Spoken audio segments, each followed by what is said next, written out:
सभी साथियों को विनायक चतुर्थी की बहुत बहुत शुभकामनाएं। विनायक चतुर्थी का व्रत विघ्नहर्ता गणेश जी को प्रसन्न करने के लिए किया जाता है। गणेश जी सिद्धि यानी सफलता और बुद्धि यानी ज्ञान के दाता हैं। कहते हैं गणेश पूजन बिना कोई भी कार्य सिद्ध नहीं होता। इस दिन व्रत और पूजा करके व्यक्ति अपने जीवन के सभी विघ्न, बाधाएं और असफलताएं दूर करता है। साथ ही गणेश जी भक्त को संतान सुख, धन और सौभाग्य का वरदान भी देते हैं। प्रिय साथियों, कथा को अंत तक अवश्य सुने। विघ्नहर्ता श्री गणेश की कृपा प्राप्त करने के लिए कमेंट में जय श्री गणेश अवश्य लिखें। अब प्रारंभ करते हैं विनायक चतुर्थी की यह दिव्य कथा।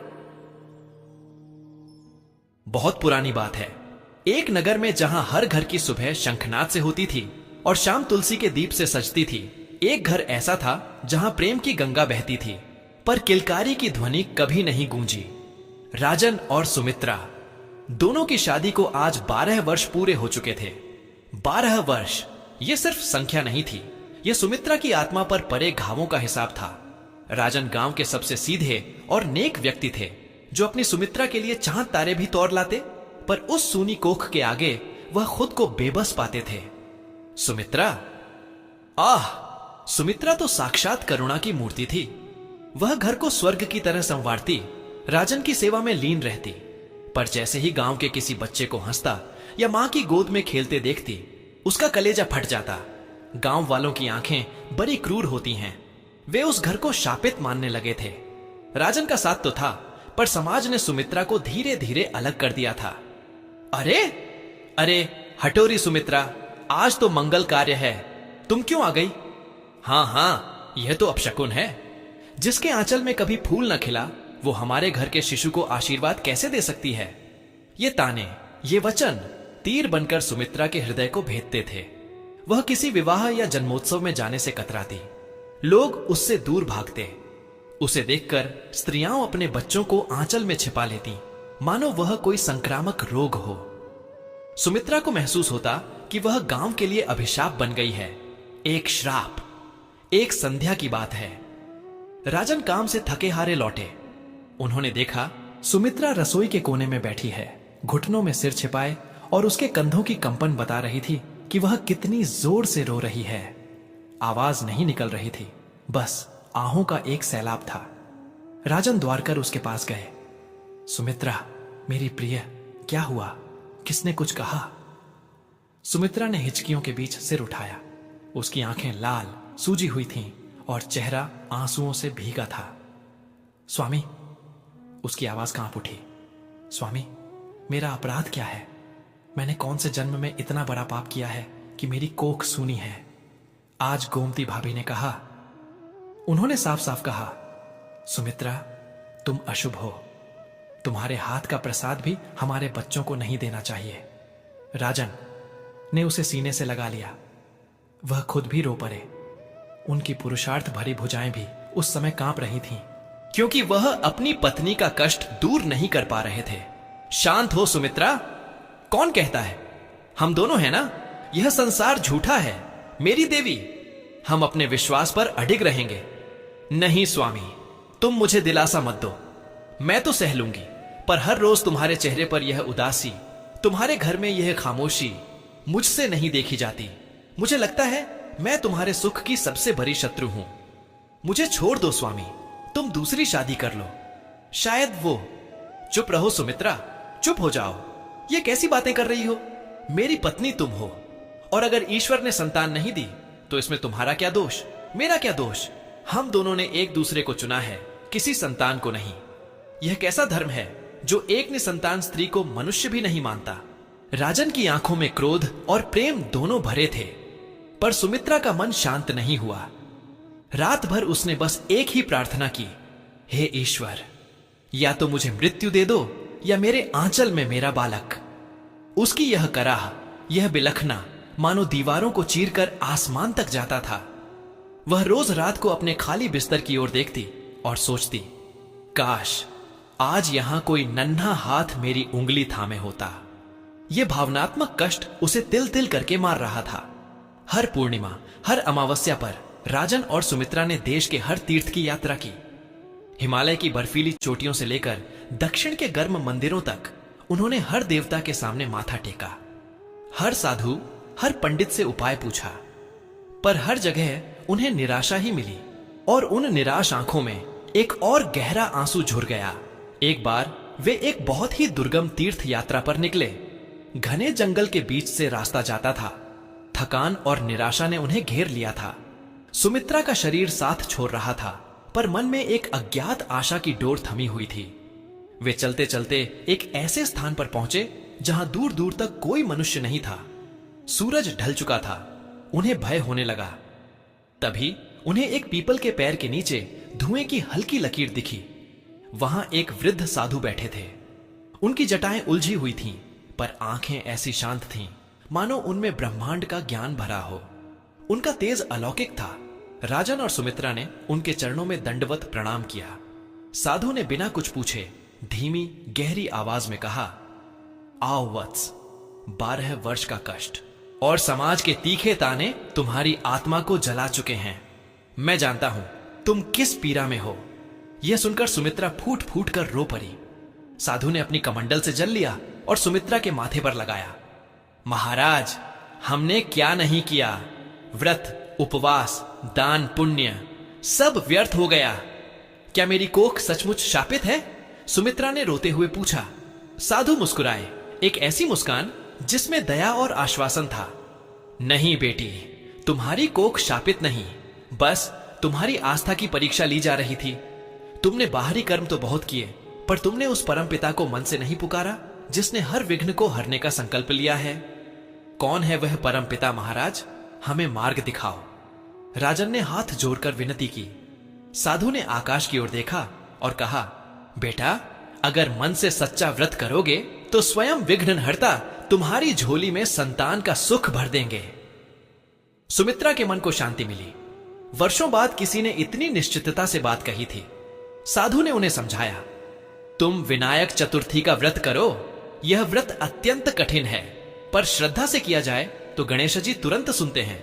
प्रतिमाह चतुर्थी को उपवास करना, चांद देखने के बाद ही व्रत खोलना। और हां, साधु ने अपनी उंगली उठाई। गणेश जी को दूर्वा यानी घास और मोदक मीठा भोग अवश्य अर्पित करना। दूर्वा उनके शीतलता का प्रतीक है और मोदक उनकी प्रिय वस्तु।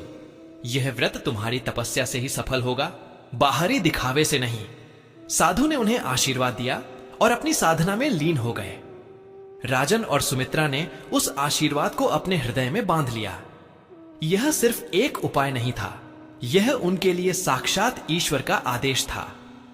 गांव लौटकर सुमित्रा ने व्रत की तैयारी शुरू कर दी। अगली चतुर्थी ठीक 13 दिन बाद थी। सुमित्रा का संकल्प अटल था, पर शरीर दुर्बल हो चुका था। राजन ने उसे रोकने की कोशिश की। सुमित्रा, तुम थकी हुई हो। यह व्रत बहुत कठोर है। सुमित्रा ने दृढ़ता से कहा, स्वामी, अगर यह व्रत मुझे मेरे विनय, विनम्रता के साथ साथ मेरे पुत्र तक ले जा सकता है तो मैं अग्नि पर भी चलूंगी। अब मुझे किसी के ताने नहीं सुनने हैं। अब मुझे अपने गणेश पर विश्वास है। पहली विनायक चतुर्थी आई। सुमित्रा ने सुबह संकल्प लिया। दिन भर पानी की एक बूंद भी नहीं पी। राजन उदास होकर उसे देखते रहे। दोपहर में गांव की कुछ स्त्रियां ताना मारने आईं। क्या हो रहा है सुमित्रा? अब गणेश जी को मना रही हो? 12 साल बाद याद आई भगवान की? व्रत उपवास से कुछ नहीं होता, यह सब कर्मों का फल है। सुमित्रा ने इस बार कोई जवाब नहीं दिया।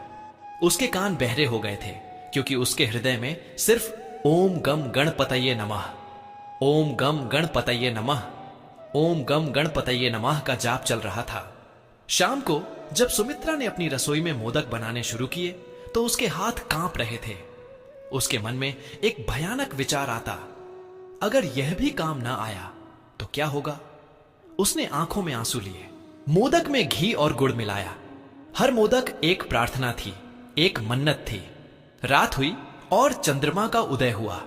सुमित्रा ने स्नान किया और गणेश जी की प्रतिमा के सामने दूर्वा रखी, मोदक अर्पित किए। वह प्रतिमा के सामने बैठ गई और रोते रोते प्रार्थना करने लगी। यह प्रार्थना सिर्फ मुख से नहीं, उसकी आत्मा से निकल रही थी। हे विघ्नहर्ता, हे मेरी बुद्धि के देवता, मैं जानती हूं मैंने पाप किए होंगे, पर इस जन्म में मैंने जो कष्ट सहा है, क्या वह मेरी तपस्या नहीं है? लोग मुझे श्राप मानते हैं। हे नाथ, क्या मेरी कोख को तू वरदान नहीं दे सकता? वह इतनी रोई कि उसके सारे कपड़े भीग गए। राजन ने आकर उसे सहारा दिया। उठो सुमित्रा, अब व्रत खोलो। सुमित्रा ने मोदक का प्रसाद खाया और फिर पानी पिया। यह सिलसिला 1 वर्ष तक चला। हर चतुर्थी को यही कठोर तपस्या, यही उपवास, यही मानसिक संघर्ष। हर बार जब वह व्रत समाप्त करती तो एक नई आशा और एक नया डर उसके मन में जन्म लेता। 12वीं चतुर्थी आई और चली गई। महीना बदला और एक दिन सुमित्रा को महसूस हुआ कि उसके अंदर कुछ बदल रहा है। जो शरीर वर्षों से सूना था, आज उसमें एक जीवन की आहट थी। डरते डरते उसने राजन को बताया। राजन की आंखों में वर्षों बाद इतनी चमक आई थी कि सुमित्रा को लग रहा था आज उनका सूर्य उदय हुआ है। उन्होंने गांव के वैद्य को बुलाया। वैद्य ने परीक्षण किया और मुस्कुराते हुए कहा, बधाई हो राजन, 12 वर्ष बाद आपकी पत्नी गर्भवती हैं। यह समाचार पूरे गांव में बिजली की तरह फैल गया। जिन लोगों ने सुमित्रा को अशुभ कहा था, वे स्तब्ध रह गए। यह गर्भकाल सुमित्रा के लिए किसी भी कष्ट से भरा था। वह हर पल डरती थी कि कहीं कोई अनहोनी न हो जाए। राजन ने उसे पलकों पर बिठाए रखा। सुमित्रा अब अपनी उस पीड़ा को याद करती थी जब लोग उसे ताना मारते थे। अब कोई ताना नहीं था, बल्कि लोग आते थे, सुमित्रा जी कहकर पुकारते थे और आशीर्वाद मांगते थे। महीने बीतते गए। सुमित्रा की तपस्या का फल सामने था और फिर वह शुभ घड़ी आई। अगले वर्ष ठीक चौथी तिथि के आसपास सुमित्रा ने एक स्वस्थ सुंदर बालक को जन्म दिया। जब राजन ने पहली बार उस शिशु को अपनी गोद में लिया तो उन्होंने सुमित्रा की ओर देखा। सुमित्रा की आंखों से खुशी के अश्रु बह रहे थे। वे आंसू 12 वर्षों के तप, ताने और निराशा को धो रहे थे। राजन ने अपने बच्चे को सीने से लगाया और उसके माथे को चूमा। राजन की आंखों में कृतज्ञता थी। सुमित्रा, हमारी मन्नत पूरी हुई। यह साक्षात विघ्नहर्ता का वरदान है।